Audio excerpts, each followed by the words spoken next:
Bismillahirrahmanirrahim. Assalamualaikum warahmatullahi wabarakatuh. Perkenalkan kembali, nama saya Muhammad Fikri Marzuki dari D3 MP4301 Manajemen Pemasaran Telkom University. Dalam kesempatan kali ini saya akan membahas mengenai motivasi, kebutuhan, dan kepribadian dalam mata kuliah perilaku konsumen. Semoga bermanfaat dan selamat menyaksikan. Motivasi, kebutuhan, dan kepribadian.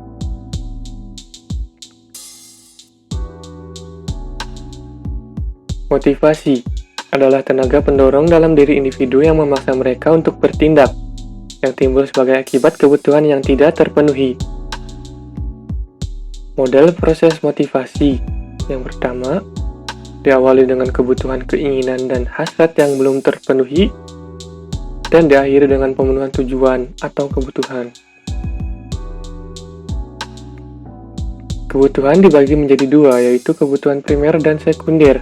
Kebutuhan primer atau kebutuhan dasar yaitu kebutuhan sejak dalam lahir, bersifat fisiologis.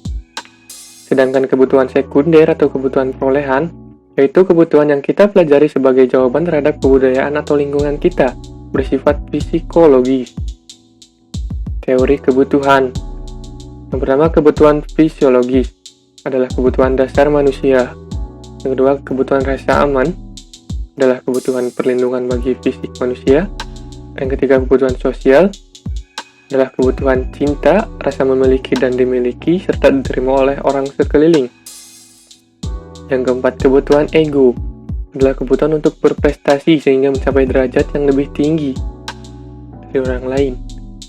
Yang kelima, kebutuhan aktualisasi diri adalah keinginan untuk menyampaikan ide, gagasan, dan sistem nilai yang diyakininya kepada orang lain. Kepribadian. Kepribadian adalah ciri-ciri kejiwaan dalam diri yang menentukan dan mencerminkan bagaimana seorang merespon terhadap lingkungannya. Kepribadian berkaitan dengan adanya perbedaan karakteristik yang paling dalam pada diri manusia. Pembedaan karakteristik tersebut menggambarkan ciri unik dari masing-masing individu. Individu dengan karakteristik yang sama cenderung akan bereaksi yang relatif sama terhadap situasi lingkungan yang sama. Teori kepribadian Freud dibagi menjadi tiga. Yang pertama, ID adalah aspek biologis dalam diri manusia yang ada sejak dalam lahir dan mendorong munculnya kebutuhan psikologis seperti lapar, haus, dan nafsu.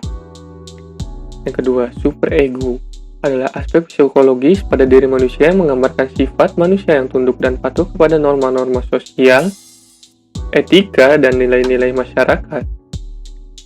Yang terakhir adalah ego adalah unsur yang bisa disadari dan dikontrol oleh manusia.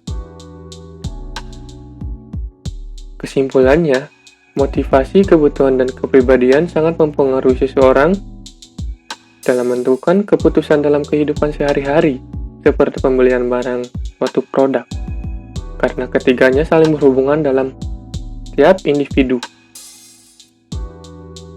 Cukup sekian yang dapat saya sampaikan, semoga bermanfaat, kurang lebihnya mohon maaf. Assalamualaikum warahmatullahi wabarakatuh.